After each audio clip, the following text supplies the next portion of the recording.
নমস্কার সবাইকে, আমার চ্যানেলে সবাইকে স্বাগত জানিয়ে আবারও একটা নতুন ভিডিও নিয়ে চলে এলাম। আজকে বানাবো খুবই সাধারণ একটা রেসিপি, সেটা হচ্ছে আলুর দম।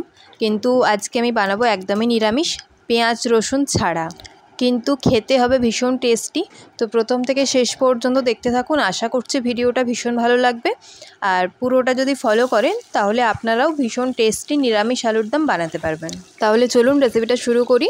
তার জন্য আলু তো লাগছেই। প্রথমেই কড়াই বসিয়ে কড়াইটা ভালো করে গরম করে নিয়েছি। দিয়ে দিয়েছি বেশ অনেকটা পরিমাণ সর্ষের তেল।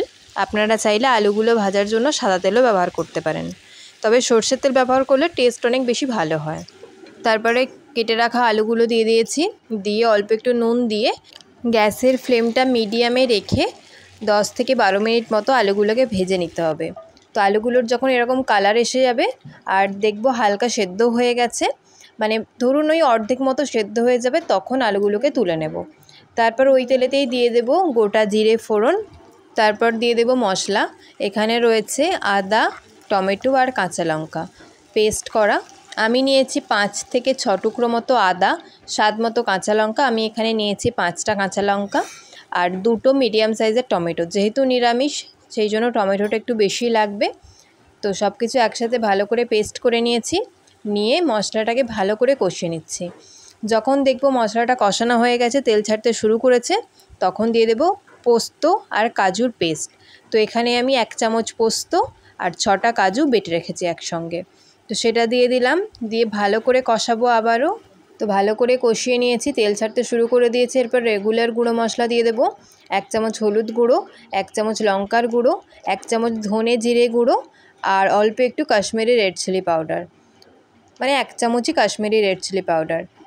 সব কিছু দিয়ে ভালো করে কষাবো। অল্প একটু জলও দিয়েছি, ভালো করে কষিয়ে নিচ্ছি। জলটা শুকিয়ে দেখুন তেলও ছাড়তে শুরু করে দিয়েছে। এরপর ভেজে রাখা আলুগুলো দিয়ে দেব। আলুগুলো দিয়ে ফ্লেমটাকে মিডিয়ামে রেখে 5 থেকে 7 মিনিট মতো ভালো করে কষিয়ে নেব মশলাগুলোর সঙ্গে। এই সময় কিন্তু একটু ধৈর্য ধরে ভালো করে কষিয়ে নিতে হবে। তার জন্যই কিন্তু মানে এই কষানোর উপরেই কিন্তু টেস্ট নির্ভর করে। যদি না ভালো করে কষানো হয় টেস্ট কিন্তু ভালো হবে না। তো ভালো করে আমি কষিয়ে নিয়েছি। এরপর দিয়ে দিচ্ছি হালকা গরম করে রাখা জল। তো জলটা আপনারা পরিমাণ মতো দেবেন, মানে গ্রেভি যদি বেশি রাখতে চান তাহলে জলটা একটু বেশি দেবেন, কম রাখতে চাইলে কম। তো আমি এখানে একটু গ্রেভিটা রাখবো, সেই জন্য একটু বেশি করে এই জলটা দিলাম। তারপর সব কিছু ভালো করে মিশিয়ে নিয়ে নুনটা একটু চেক করে নেব। এই সময় অল্প একটু চিনিও দেব, তাতে একটু টেস্ট ভালো হয়। তারপর 15 থেকে 20 মিনিট এটাকে মিডিয়াম ফ্লেমে রেখে দিলেই কিন্তু একদম তৈরি হয়ে যাবে গরম গরম আলুর দম। রুটি, লুচি, পরোটা যে কোনো কিছুর সাথে কিন্তু ভীষণ ভালো লাগে আলুর দম। আর আমাদের বাঙালি বাড়িতে তো মুড়ির সাথে একদম জমে যায়। আলুটা সেদ্ধ হয়ে এসেছে, দিয়ে দিলাম একটু ভাজা মশলা। এতে রয়েছে ধনে জিরে শুকনো লঙ্কা আর 5 ফোড়ন, সব কিছু ড্রাই রোস্ট করে গুঁড়িয়ে রেখেছি, সেই মশলাটা দিয়ে দিলাম। আর নামানোর আগে দিয়ে দেবো একটু গরম মশলা। ব্যাস, তাহলে রেডি গরম গরম আলুর দম। তাহলে এরকম নতুন নতুন সহজ রেসিপি পাওয়ার জন্য চ্যানেলটা সাবস্ক্রাইব করে পাশে থাকবেন, লাইক কমেন্ট শেয়ার করবেন। আর যদি কোনো রেসিপি দেখতে চান অবশ্যই কমেন্টে জানাবেন, আমি শেয়ার করব আপনাদের সঙ্গে। আর এই নিরামিষ আলুর দম কেমন লাগলো জানাবেন। আজকের মতো টাটা।